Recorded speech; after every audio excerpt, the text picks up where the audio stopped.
अरे अभी से भयभीत हो गई तुम सीता। अभी तक तो तुमने विध्वंस का दंश झेला ही नहीं है।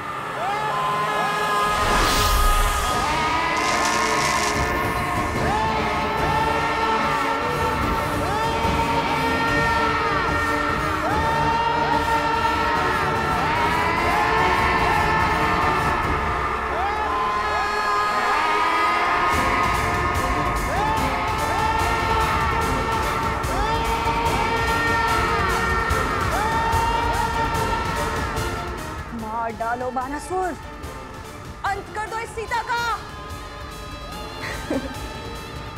इसके साथ ही रामायण की गाथा और उसकी संपूर्णता की कथा का अंत हो जाएगा भैया।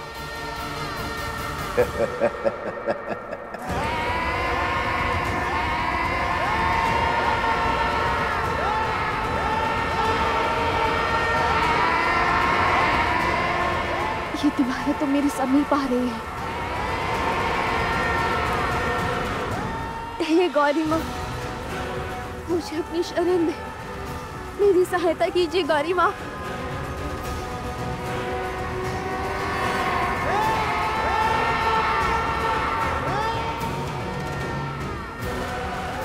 रक्षा करे माँ गौरी, रक्षा करे।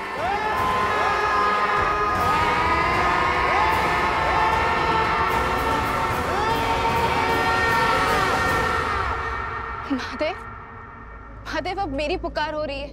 आप समय से विवश हैं और मैं भक्त की पुकार से। किंतु मैं क्या करूं? समय आ गया है देवी, जब आपको अपने समक्ष झांक कर देखना होगा, आत्मनिरीक्षण करना होगा। यही समय की मांग है, आपके लिए भी और देवी सीता के लिए भी। मैं कुछ समझी नहीं। भूल रही हैं आप, गौरी का एक दूसरा रूप भी है, जिससे साक्षात काल, महाकाल दोनों भयभीत रहते हैं।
असंभव, ये नहीं हो सकता। ये नहीं हो सकता।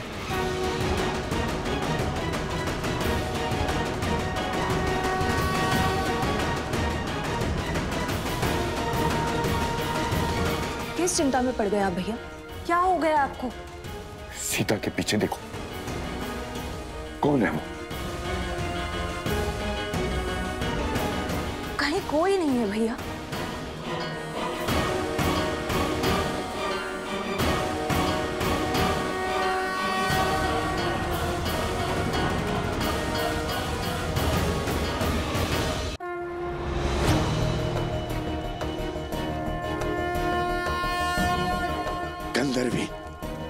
गंधर्वी चंचलाक्षी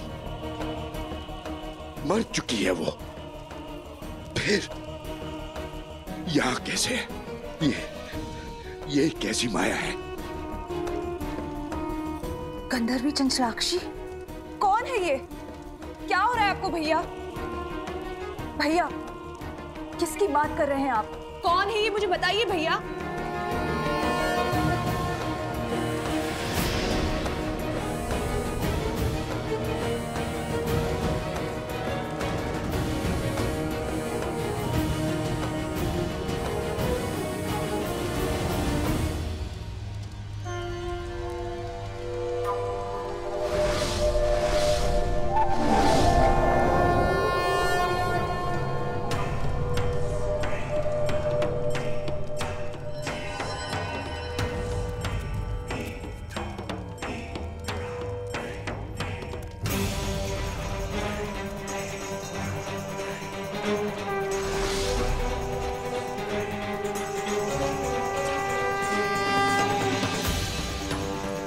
असंभव। चंचलाक्षी लौट कर नहीं आ सकती। नहीं! क्या हुआ? श्री राम रुक क्यों गए? हम पर प्रहार क्यों नहीं कर रहे हैं? कदाचित वो हमारे प्रहार करने की प्रतीक्षा कर रहे होंगे। तो चलिए भैया, माता का नाम लेकर भौमास्त्र से युद्ध आरंभ करते हैं। भूमि देवी की शक्ति हमारे साथ होगी। सच और सोच का द्वंद्व अनोखा, राम विरुद्ध है राम के नंदन, मोड़ अनोखा आया है कैसा, युद्ध न जाए भौमास्त्र। पिता चाहे रघुकुल का मान, सूझ चाहे सीता सम्मान।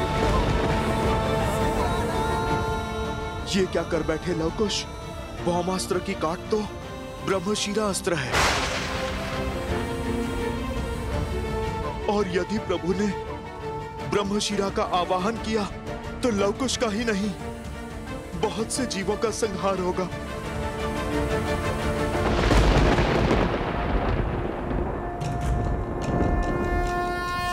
श्री रामम श्री रामम श्री रामम श्री राम श्री रामम श्री रामम श्री रामम श्री राम।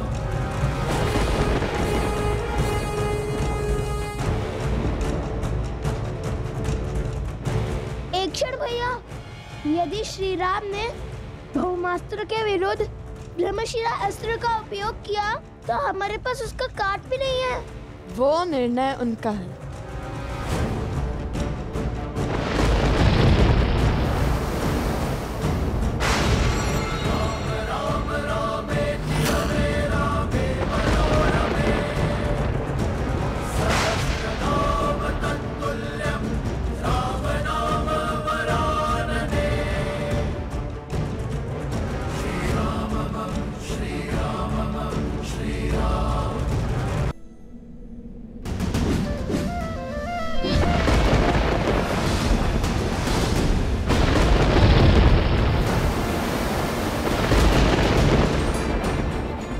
भौमास्त्र।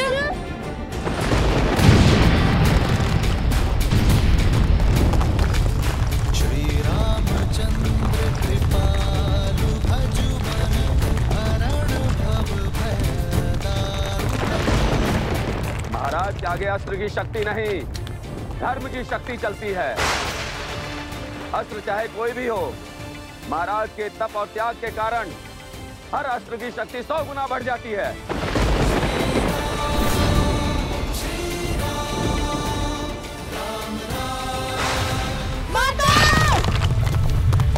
लवकुश!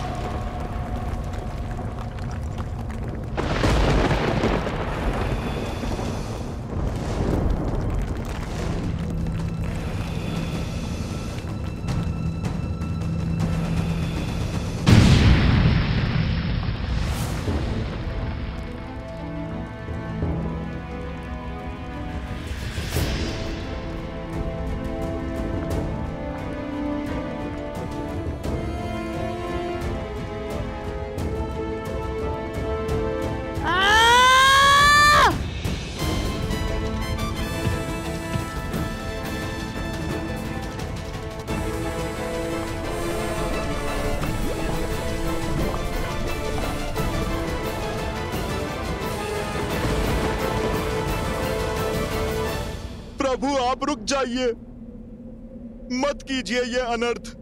मेरे पास रुकने का कोई कारण नहीं है हनुमान। ये दो बालक अयोध्या के मान सम्मान को ध्वस्त कर रहे हैं, रामराज्य के स्वप्न का संहार कर रहे हैं।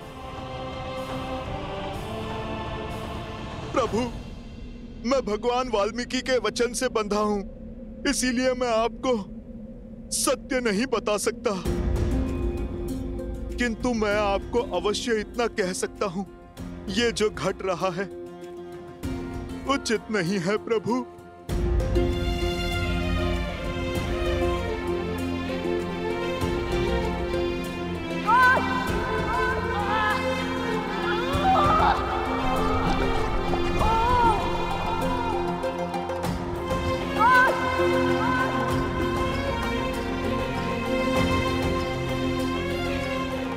तुम ठीक कह रहे हो हनुमान, जो हो रहा है उचित नहीं हो रहा है, किंतु मैंने लवकुश को अनेकों अवसर दिए।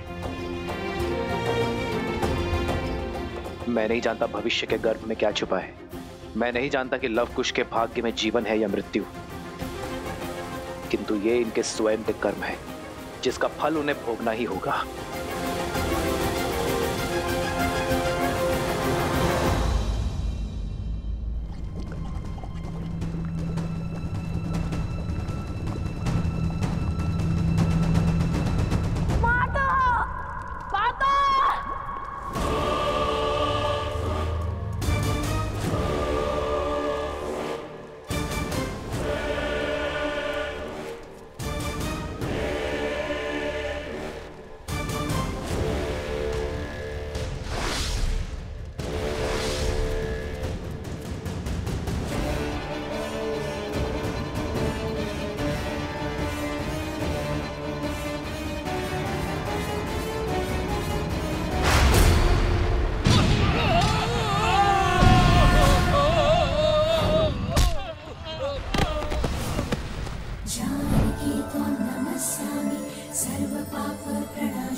कुछ कीजिए भैया, अन्यथा हमारा एकमात्र सेवक भी स्वाहा हो जाएगा।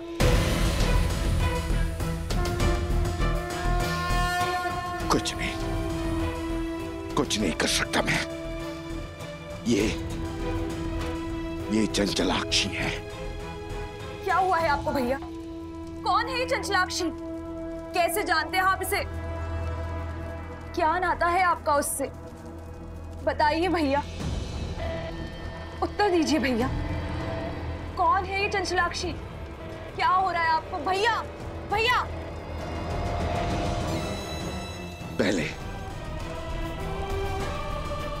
पहले बानासुर को बचाना होगा। यदि सीता को मेरा सत्य पता चला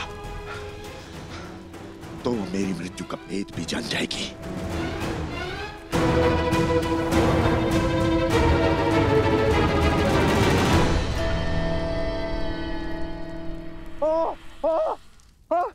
महाराज बचाइए, बचाइए महाराज। माता!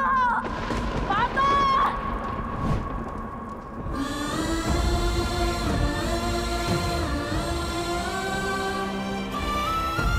ये सब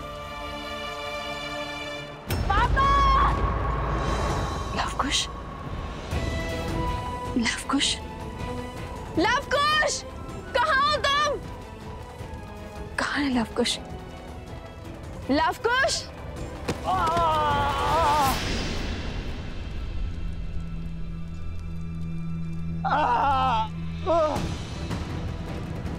ये अवश्य इन असुरों की कोई माया थी, मेरे मंत्र जाप में विघ्न डालकर भाग निकलने की इनकी युक्ति थी। ये मेरे पुत्रों का स्वर नहीं था।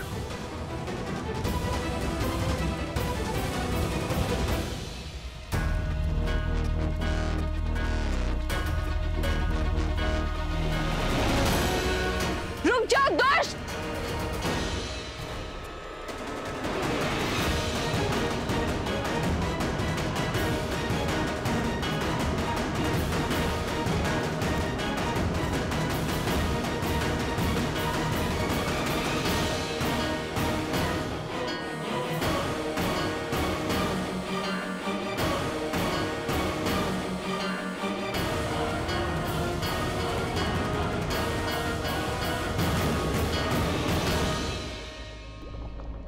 संभाल कर कुश, ये पत्थर तो खिसक रहे हैं।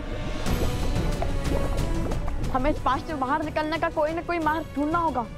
हमें माता का नाम लेकर अपने जीवन को दांव पर लगाकर ना ये अंतिम बार करना होगा। जीवन को बचाने का प्रयास करना होगा। और यदि ये लावा हम पर गिरा या पत्थर निकले तो हमारी मृत्यु निश्चित है।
अद्भुत! मैं जानता था तुम दोनों अवश्य लौटोगे। तो बताओ, मृत्यु के इतना समीप जाने के बाद क्या इच्छा है तुम्हारी? क्या आप भी मुझसे युद्ध करोगे? क्या समर्पण करोगे? बालकों, मान जाओ प्रभु की बात। स्वीकार कर लो प्रभु का ये अवसर, स्वीकार कर लो। जब श्री राम और राजानुज लक्ष्मण को अहिरावण उठाकर ले गया था, जब आपको कोई मार्ग नहीं सूझ रहा था, तब क्या आपने पीछे हटने का विचार किया था? जब मेघनाथ ने लक्ष्मण जी को घायल किया था, तब आपने पीछे हटने का सोचा था?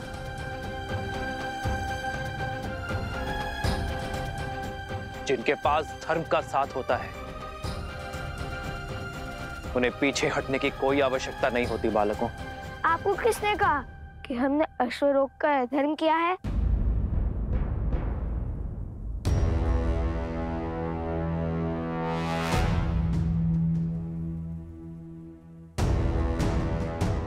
ये अश्वमेध का अश्व है, जो धर्मात्मा महाराज कौशल नरेश अयोध्यापति श्री राम की संपत्ति है और मर्यादा और धर्म की गति का प्रतीक है।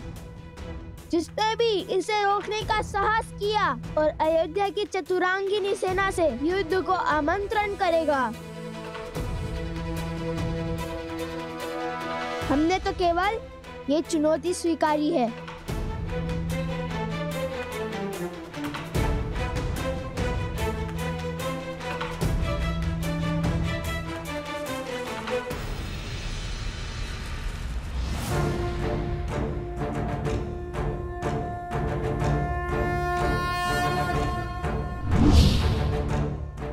यदि चुनौती ली है तो उसे पूर्ण करने के लिए सच हो जाओ।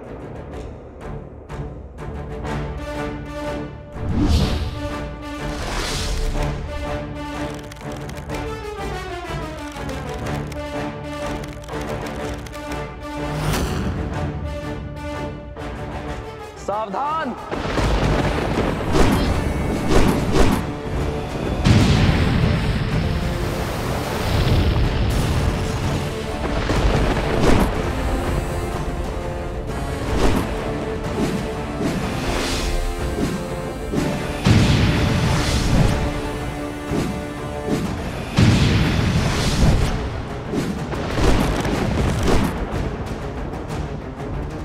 भैया हमारे बाण तो आधे मार्ग तक भी नहीं पहुंच पा रहे। प्रयास करते रहो कुश।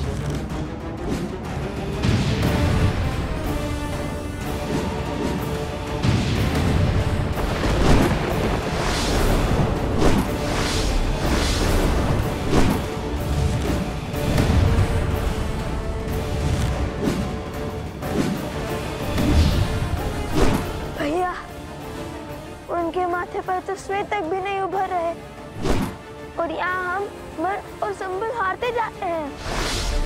शब्द नहीं, हाथ से चलाओ कुश।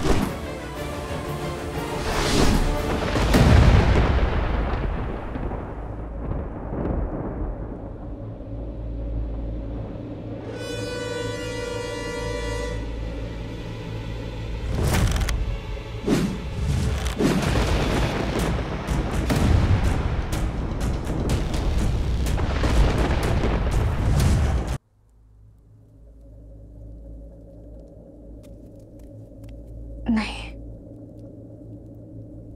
मैं पुनः आश्रम वासियों के प्राण संकट में नहीं डाल सकती। मुझे अकेले ही जाना होगा।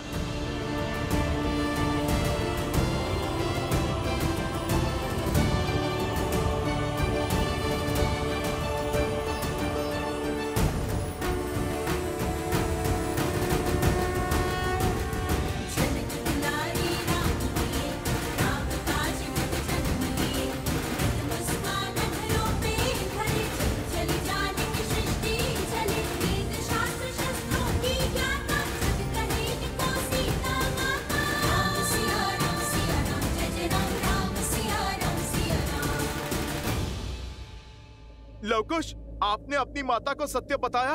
मुख से तो नहीं कहा, किंतु संकेत अवश्य दे दिया हनुमान जी। श्री राम और माता सीता के संबंध पर अटूट विश्वास रखती है हमारी माता। इसलिए श्री राम और माता सीता को मिलाने का प्रयास हमारा धर्म भी है और कर्तव्य भी। कारण चाहे जो हो, तुम्हें अपनी माता से सत्य नहीं छुपाना चाहिए था। जितना हमने अपनी माता के जीवन को समझा है, यदि उन्हें सत्य का भान होता तो कदाचित मैं युद्ध से रोक सकती थी, किंतु हमारा उद्देश्य समझकर, हमारा लक्ष्य जानकर वे हमारा साथ ही देती। तन और मन दोनों से आपसे युद्ध करने की इजाजत है श्री राम।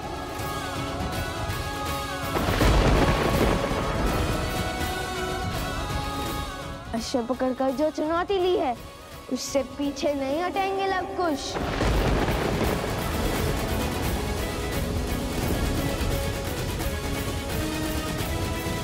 जैसी तुम्हारी इच्छा। मैंने हर धर्म का पालन किया ताकि तुम दोनों को इस युद्ध की अग्नि में जलने से रोक सकूं। और यदि युद्ध करने की ही मंशा है तुम्हारी तो तथास्तु।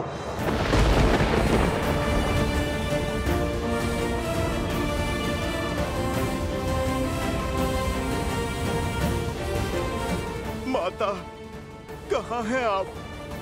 पुत्र और पिता दोनों एक दूसरे पर शस्त्र तानने को तत्पर हैं। आ जाइए माता और रोक लीजिए इस विनाश को।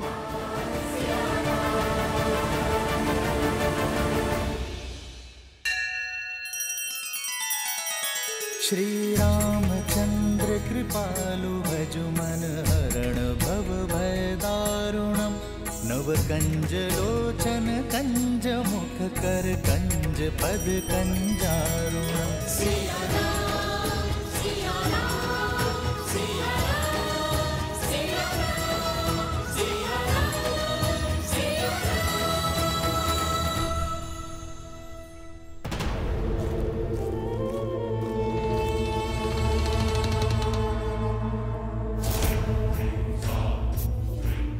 आओ सीता आओ, चली आओ अपनी मृत्यु के पीछे।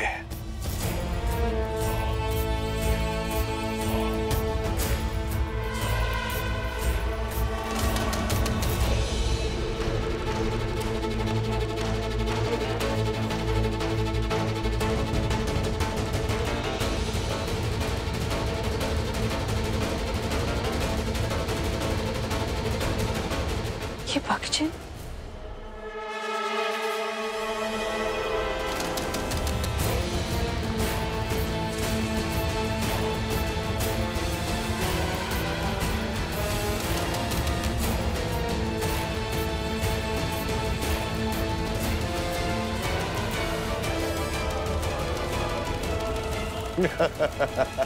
अद्भुत! शक्ति को युक्ति से काटा है तुमने शूर्पणखा।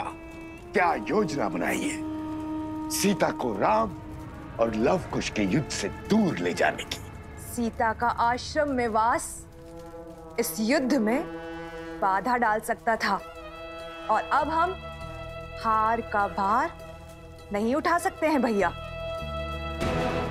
अब जब राम लवकुश पर अस्त्र चलाएगा और जब लवकुश उसके वार का प्रतिकार देंगे और तब उस क्षण का साक्षी समस्त त्रिलोक बनेगा और ऐसे में ये बात सीता तक ना पहुंचे, ये तो असंभव है।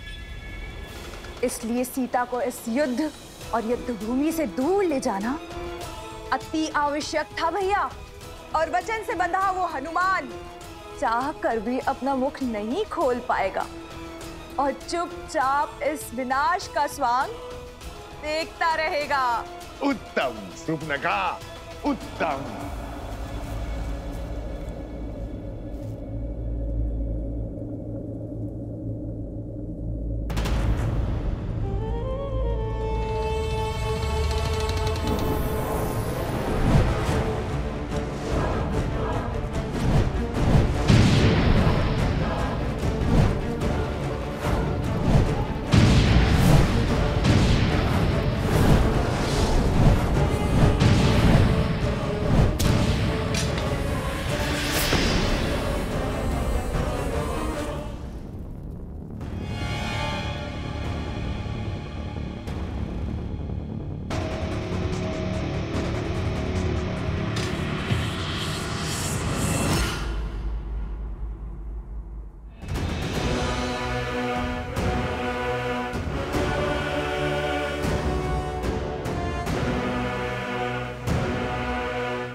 सीता से मेरी शत्रुता बहुत वर्षों पुरानी है।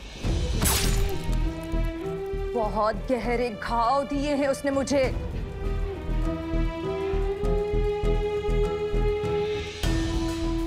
आज मैं उससे अपनी हर पीड़ा, हर दुख, हर कष्ट का प्रतिशोध लूंगी। आज उस सीता का अंत होगा। एक साधारण सी स्त्री होकर भी मेरी माया को हराया उसने। मेरी तिरस्कार का कारण बनी वो। मेरे कुल को लील गई और मेरे भ्राता को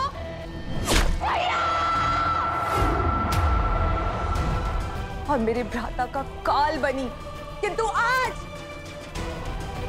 आज मैं उन सब का प्रतिशोध लूंगी। आज उसकी मृत्यु के साथ हमारी इस शत्रुता के अध्याय का भी अंत होगा।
श्री राम।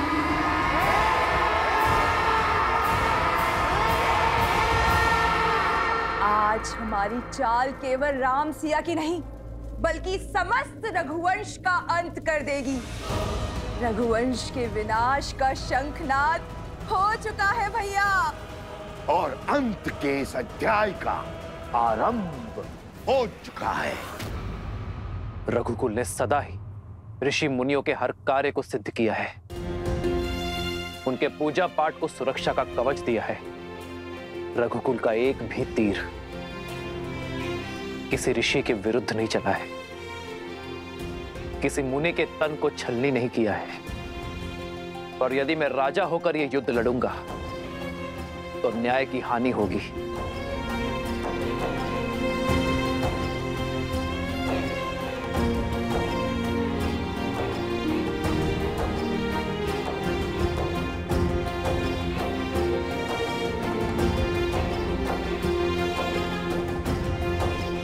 प्रभु, ये क्या कर रहे हैं आप?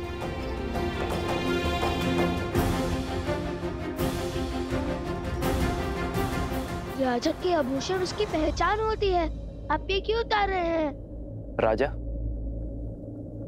तुम्हारी दृष्टि में जो अपराधी है वो राजा राम नहीं, सीता का पति राम है। और एक पति का सीधा संबंध उसकी पत्नी के साथ होता है। जिसकी पत्नी वनवासी है, श्रृंगार और आभूषण धारण नहीं करती, तो तुम्हारे प्रश्न और प्रहार का उत्तर देते हुए ये पति भी आभूषण धारण नहीं कर सकता। और दूसरी बात, शास्त्रों के अनुसार एक राजा का ऋषि कुमारों से युद्ध करना वर्जित है, किंतु ऋषि कुमारों में द्वंद्व संभव है। तो इसलिए आज ये राजा राम कुछ समय के लिए अपना राजसी रूप त्याग कर एक वनवासी की भांति युद्ध लड़ेगा। श्री राम श्री राम श्री राम श्री राम श्री राम श्री राम श्री राम श्री राम। ना पिता को सत्य का भान है और ना ही पुत्रों को। पिता को ये नहीं पता कि वो अपने ही वंश को लील रहे हैं, और पुत्रों को ये आभास नहीं है कि वो जिन पर बाण ताने खड़े हैं वो उनके ही पिता हैं। कदाचित सत्य का ज्ञान इस युद्ध को टाल सकता है। कम से कम ये प्रयास तो कीजिए कि सत्य उन तक पहुंच सके। सत्य उचित समय आने पर ही सबके समक्ष उजागर होता है देवी, और जो समय से पूर्व ही सत्य को सबके सामने लाने का प्रयास करता है वो नियति के लक्ष्य में बाधा उत्पन्न करता है। आवश्यक नहीं कि समय सदैव आपके पक्ष में हो, क्योंकि सत्य और समय कभी साथ साथ होते हैं तो कभी भिन्न। श्री राम और लवकुश के मध्य होने वाले इस युद्ध को भी स्वयं समय ने ही चुना है। स्वयं समय ने ही साक्षात नारायण को इस दुविधा में डाला है कि वो इस परीक्षा की घड़ी का सामना करे। ये द्वंद्व आने वाली पीढ़ियों को ये संदेश देगा कि परीक्षा की घड़ी आने पर, दुख की घड़ी आने पर उससे लड़ा नहीं जाता, उसे काटा जाता है। और सीता, उनका क्या महादेव? वो तो सूर्पनखा और सहस्त्र रावण के पाश में फंसी है। कहीं जो काम शक्ति नहीं कर पाई वो युक्ति ना कर दे। नहीं नहीं महादेव, सीता को कुछ नहीं होना चाहिए।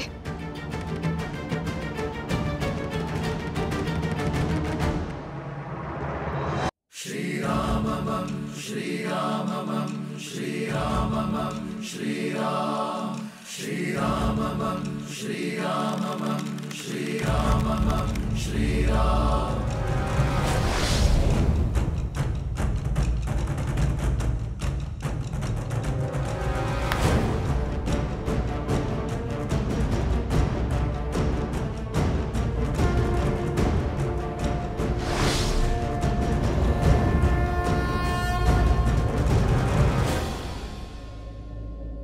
लगता है भाग्य तुम्हारे साथ है बालकों, क्योंकि सूर्यास्त के पश्चात चलाया एक भी बाण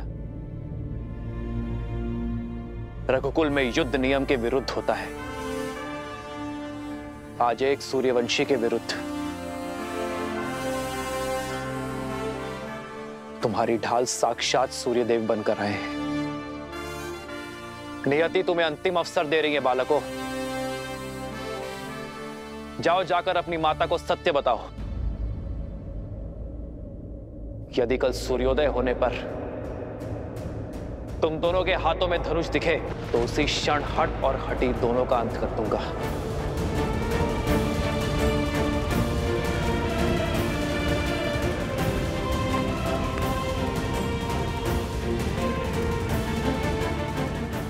कल भोर होते ही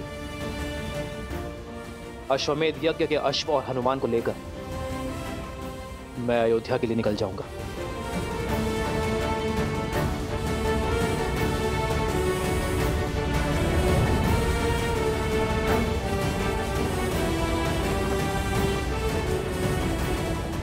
जाओ और जाकर हर भूल के लिए अपनी माता से क्षमा मांगो।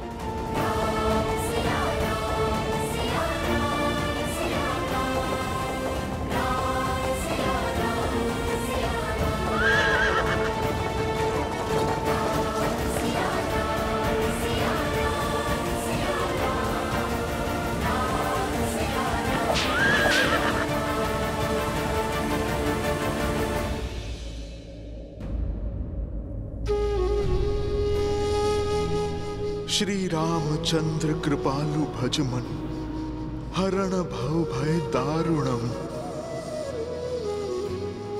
कृपा और दया के सागर है मेरे प्रभु श्री राम। यही उनकी महानता है। वो हर एक पापी को अंतिम अवसर देते हैं। उन्होंने रावण तक को दिया था, फिर आप दोनों तो उनके परम भक्त हैं। अपनी भूल सुधारिए। जाओ लवकुश, ये मेरी आपसे विनती है, अपनी माता को सब कुछ सच बता दो।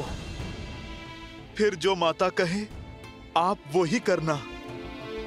समझने का प्रयास करो बालकों। आज जो बाण रुक गए वो जलंधर अवश्य चलेंगे, और वो प्रहार रघुकुल के मस्तक पर सबसे बड़ा कलंक होगा। जाओ, आप अपनी माता से बात करो। यदि बता नहीं सकते तो उन्हें यहाँ पर ले आओ। हर समस्या का समाधान स्वयं हो जाएगा बालकों।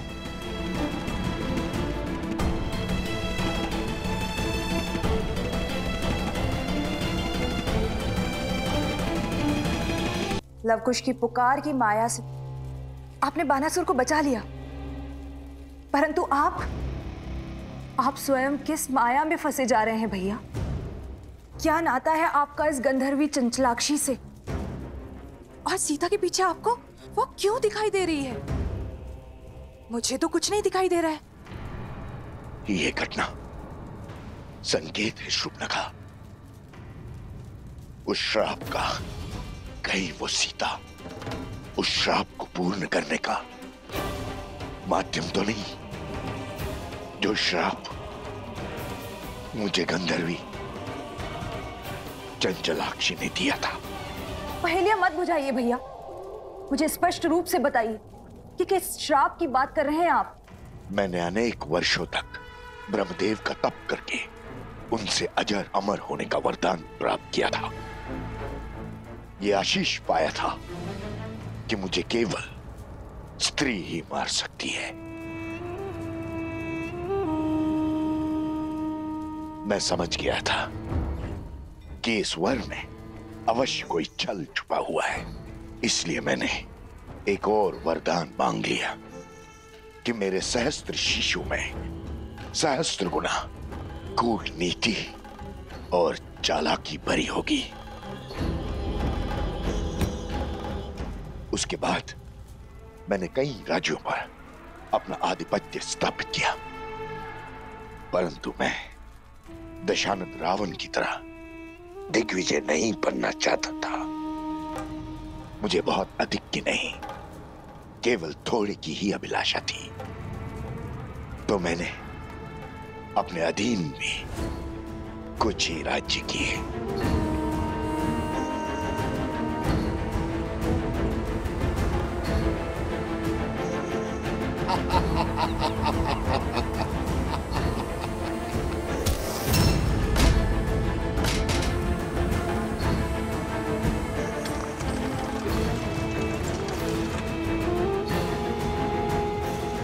ये है हर किसी को अपने सामने झुकने पर विवश कर देने वाले सहस्त्र मुख। मैं अपना राज्य इन्हें सौंपता हूं। आज से यहाँ की हर वस्तु हमारी है। जाओ, हर रत्न, हर आभूषण, हर मूल्यवान वस्तु ले आओ हमारे समक्ष।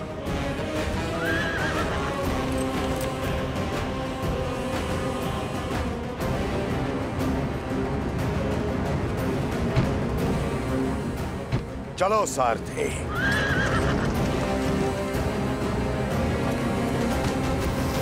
छोड़ो मुझे। छोड़ दीजिए, क्या कर रहे हैं? छोड़ दीजिए। हर अनमोल वस्तु लेकर मैं उस राज्य से निकल ही रहा था कि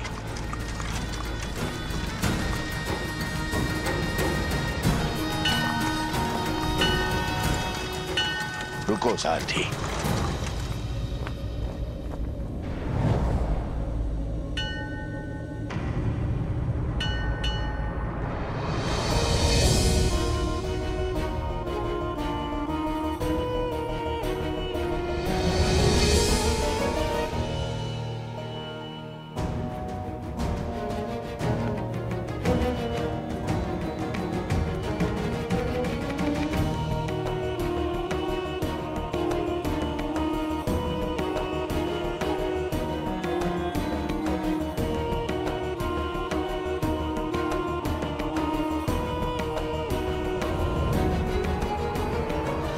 अद्भुत, अनुपम, ये तो संसार का वो धन है, वो ऐश्वर्य है जिसे मेरे पास होना ही चाहिए। इसे न भोगा, इसे न पाया तो वरदान का लाभ क्या।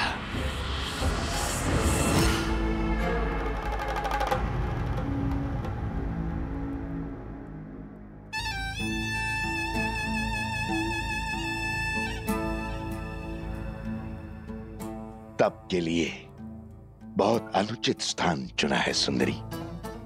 तुम्हारा तप और पूजा सफल हुई, अब कोई आवश्यकता नहीं। अब इस लक्ष्मी या किसी और देवी देवता की पूजा की। अब तुम मेरी हो। अब और लक्ष्मी और वैभव की आवश्यकता कहां।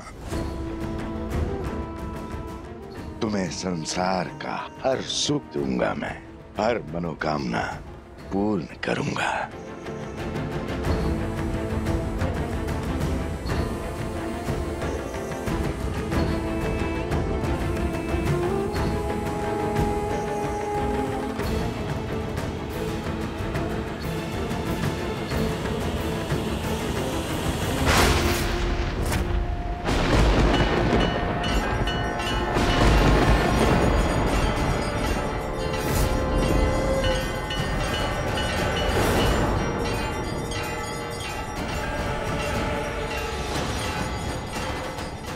तुम्हारे स्पर्श ने मुझे अपवित्र कर दिया है सहस्त्रमुख। तुम्हारे मलिन मन का इस संसार में कोई स्थान नहीं। जिस शक्ति का तुमने अहंकार पाल रखा है वही तुम्हारे विनाश का कारण बनेगी।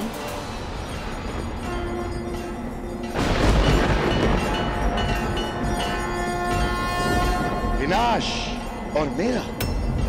ब्रह्मा का वरदान प्राप्त है मुझे। कौन मारेगा मुझे?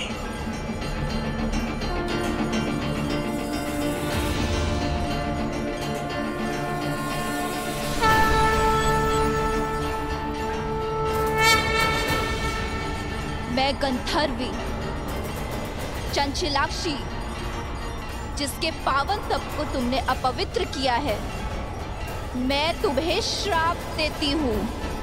यदि मेरे माँ के प्रति भक्ति सच्ची है तो मुझे हर पुण्य मिल जाएगा, और जिस माँ लक्ष्मी की पूजा में तुमने विघ्न डाला है, एक दिन उन्हीं का रूप तुम्हारा अंत करेगा सहस्त्रमुख। उन्हीं के स्वरूप से तुम्हारा सर्वनाश होगा।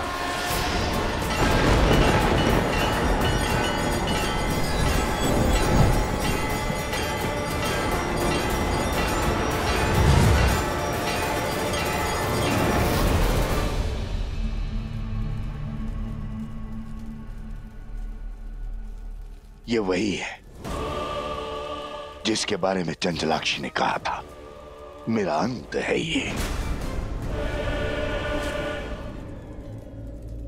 संसार को भ्रम के जाल में फंसाने वाले मेरे भैया आज स्वयं एक भ्रम से भयभीत हो रहे हैं। शांत हो जाइए भैया, ये वो नहीं है जो। ये वही है, ये वही है, और भय भ्रम से नहीं, श्राप से है मुझे। उसने कहा था कि लक्ष्मी धरती पे जन्म लेगी, और फिर वो लक्ष्मी में समा गई थी। कहीं संसार का संदेह सत्य तो नहीं? कहीं सीता लक्ष्मी का रूप तो नहीं?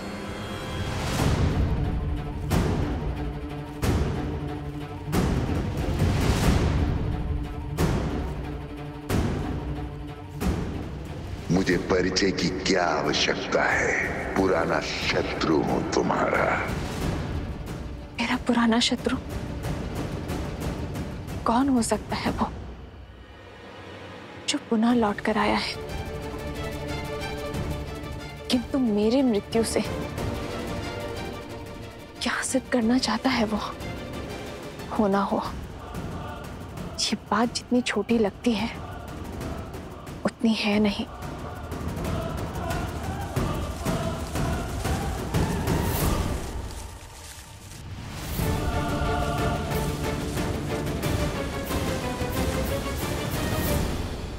रावण के कानों में भी यही बात पड़ी थी ना।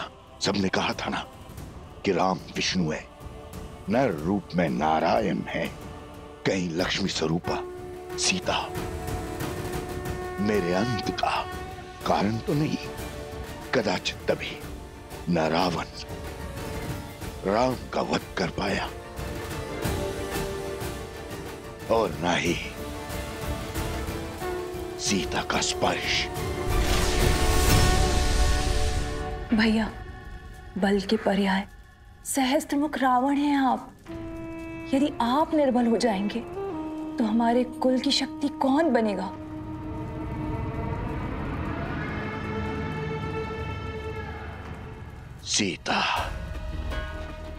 सीता के कारण पूरा राक्षस कुल समाप्त हो गया।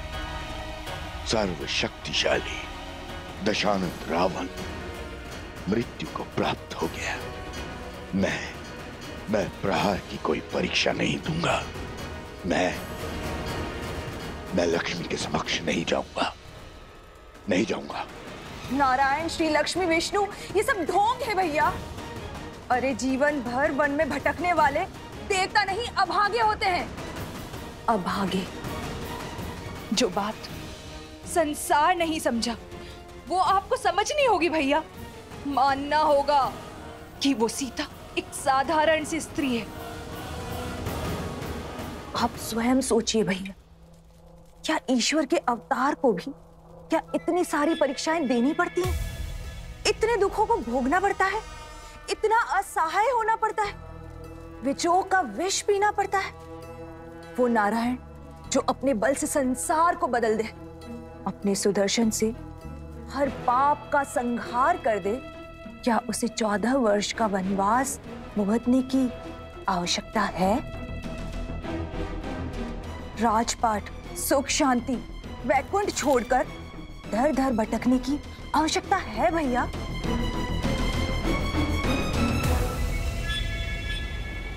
और जिसे आप लक्ष्मी समझ रहे हैं, जिसके भय से थर थर कांप रहे हैं, वो पूरे 1 वर्ष तक हमारे भैया की बंदी रही। यदि वो लक्ष्मी का रूप होती तो क्षण भर में तो लंका से अंतर्ध्यान हो जाती और 1 वार से दशानन की हट को तोड़ देती। भ्रम को बल पर हावी मत होने दीजिए भैया, तनिक सोचिए। तो फिर सीता के पीछे मुझे उस चंचला की छवि क्यों दिखाई दी?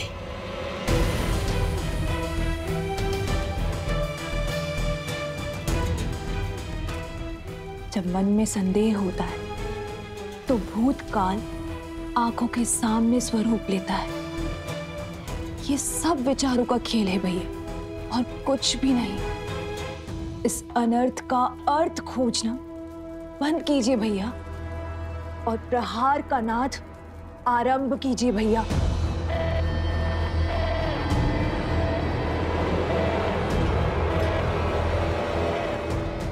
यदि विश्वास हो गया हो तो आगे बढ़े। हमारा अगला दांव शीघ्र, अति शीघ्र चलना होगा हमें भैया।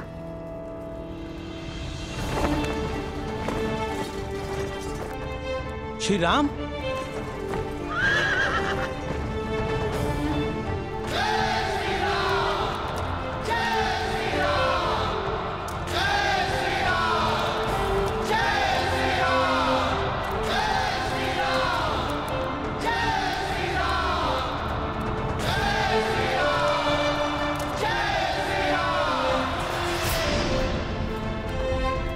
मैं आप सभी के भावों को समझता हूं, किंतु सर्वप्रथम मैं अपने भाइयों और मित्रों से मिलना चाहता हूं। कहां है वो?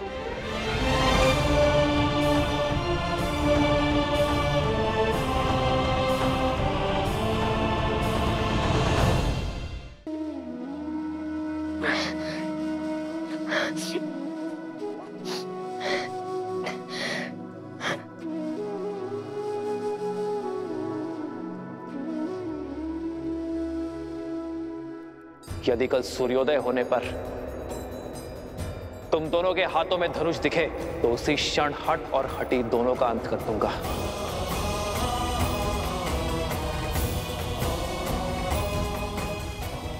कल भोर होते ही अश्वमेध यज्ञ के अश्व और हनुमान को लेकर मैं अयोध्या के लिए निकल जाऊंगा।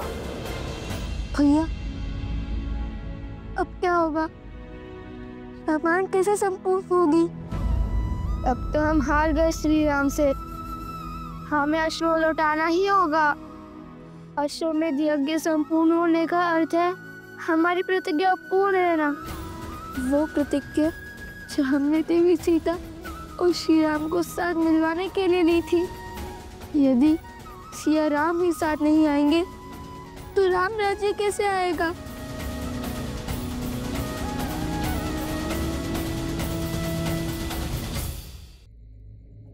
नहीं कुश, युद्ध अभिशेष है और हार जीत का निर्णय भी। आज जो भी हुआ वो अकल्पनीय है, इतिहास का भाग बन चुका। हमने श्री राम का सामना किया, उनकी शक्ति और उनकी आभा को ललकारा। कि जानते हुए भी हम पीछे नहीं हटे कि हमारे समक्ष रावण का संहार करने वाले श्री राम खड़े हैं। तुम ही बताओ, ऐसे शूरवीर कैसे हार सकते हैं? हमने आधा युद्ध जीत लिया है कुश। आज उनका केवल एक दाव उचित पड़ा है। स्मरण रहे, माता कहती है, धैर्यम सर्वत्र साधनम, भाग्य भी साहस साधने वालों का साथ देता है। कल हम पुनः श्री राम के समक्ष जाकर उनका सामना करेंगे।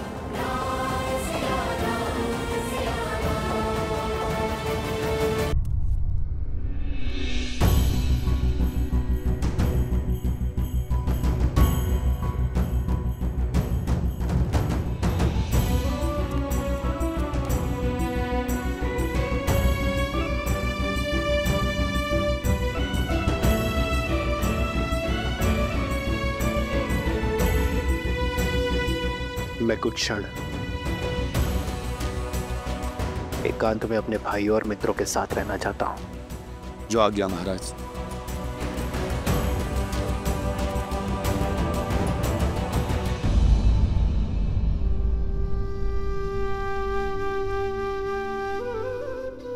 लक्ष्मण,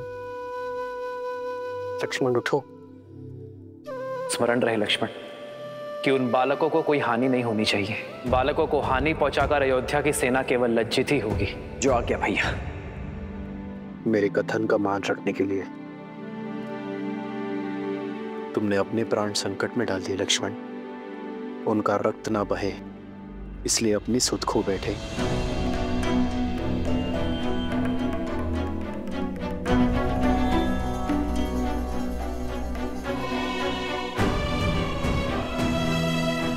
शत्रुघ्न,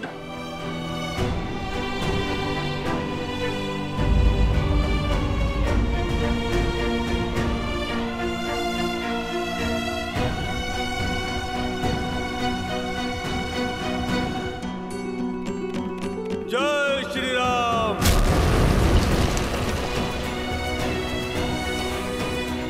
अपने भाई के पापों को पीछे छोड़ आपकी शरण में आया हूं प्रभु, मुझे स्वीकार कीजिए प्रभु। विभीषण,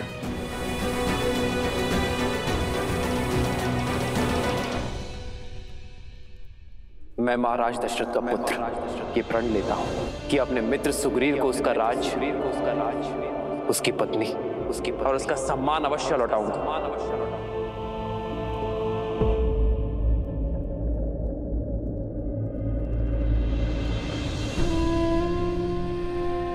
भरत, भरत मेरे भाई,